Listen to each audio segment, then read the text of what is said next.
this guy claims you can get a house in the Philippines for only $120 a month. Oh, yeah, you can get a house for $120 a month. You can get them for even less than that, depending on where you get them at. But let's see what this guy has to say about it. His name's Dude Abroad, and it's right next to the beach. Okay, so I wanted to see if that was actually true. So I moved here. I'm in the Philippines in a remote island called Siargao in the Pacific. You went to Siargao to try and see if you could get a $120 house? My goodness, Siargao is one of the more expensive places here in the Philippines. And Siargao is very, very close to where I'm at. So if you're still in the Philippines, come out to where I'm at. I'll show you where some cheap places are to live. But other than that, going to Siargao to see if there's a $120 house available in the Philippines would be like going to New York City to see if you can buy a $150,000 home in the USA. Of course you can buy a $150,000 home in the USA, but not in New York City.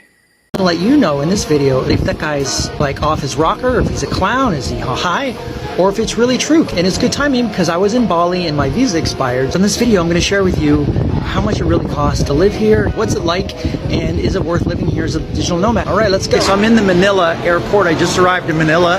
Look at this.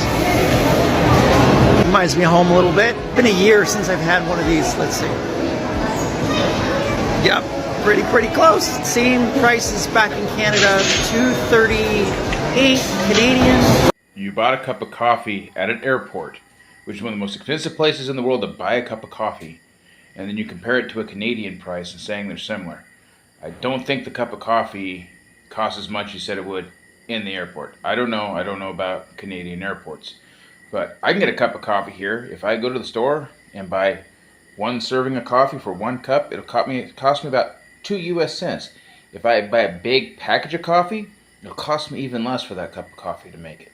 First thing is look for a SIM card. A SIM card only costs 100 pesos. Hey, first time I saw this, like, whoa, you got charged a special foreigner price on that SIM card, because there's no way a SIM card costs 100, even 300 pesos. If I get a SIM card here in town, it's cost me 60 pesos. Because the sorry store owner had to go to the city to get it and then transport it back here, so they mark it up. If I go to the city, I can get it for 40 or 50 pesos. I can't remember what the going rate is now in the city because I just get them here in town. I don't bother going to the big city to get a SIM card. But 300 pesos, including a month's internet, it's probably not actually a full month. I mean, it probably lasts for an entire month, but you have a certain amount of data. 300 pesos is probably like 16 gigabytes, 20 gigabytes, somewhere in that region of data that would last you for probably 30 days.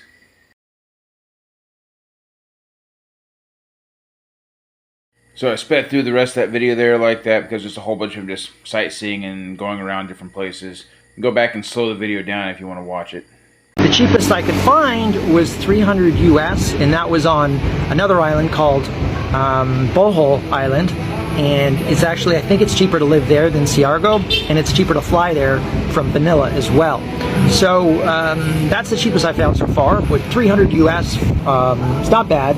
And that was a studio. That wasn't a separate house. So $120 for a separate house, you're really pushing it. Like I can't find that anywhere. So I think you're more looking around anywhere from 300 to 500 US for.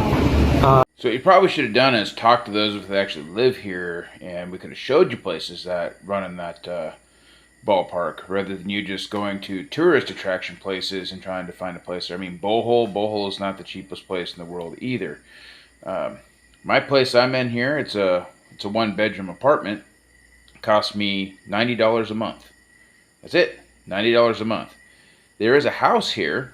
It's a 2-bedroom house, and it's a pretty large house from what I've seen from the outside, and it's $200 a month, and it comes fully furnished. So that $200 a month includes fully furnished and everything.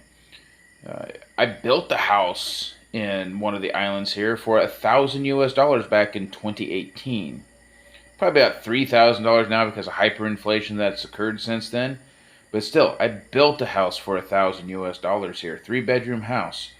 So you should really talk to those of us who actually live here, rather than just coming here, going to tourist attractions, expensive places like Siargao. Yeah, there's no way you're going to find something in Siargao for $120 US a month.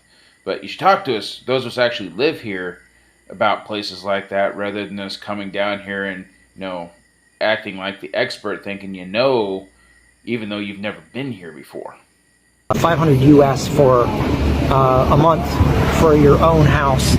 So this guy's a little off on his numbers, unless he's got connections. No, don't need connections. You just need to actually live here and not be a tourist coming here thinking you know how to live here. That's really what the answer comes down to. So like I said, you probably should have contacted that guy and asked him to show you. Like here, I can show you my rental agreement that shows I pay 4,500 pesos a month, which is about $90 US a month.